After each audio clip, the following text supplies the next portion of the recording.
you do more of a swallowing, sweeping effect in the grab. You've got that water element effect inside your partner.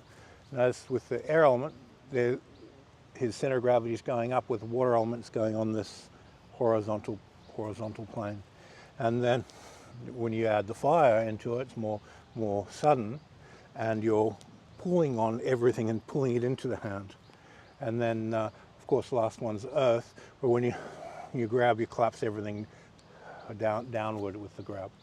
So visually, the person can't see the difference in the hand, but your mechanics and your mind and feeling are going to change that dramatically.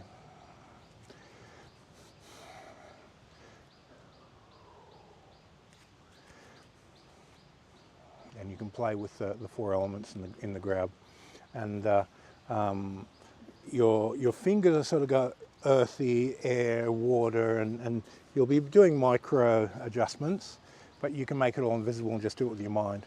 So the only thing you're really doing mechanically is finding the base, think up, think down, spread, and then think in to the fire.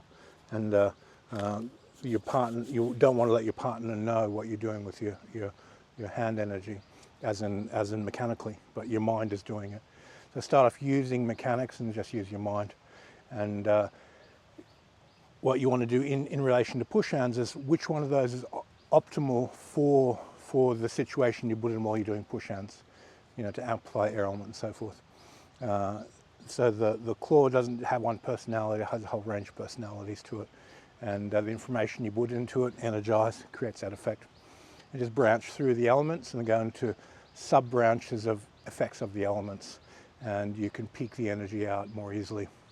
If you take vital energy and just change information, you don't get as much power out of it. So if, let's say, I take vital energy and I think floating, versus taking air element and I think floating, the air element's going to give a better quality float, because that's the base energy's nature, versus vital. Even though air element is in vital energy, it's a component of it, it won't have as dramatic an effect.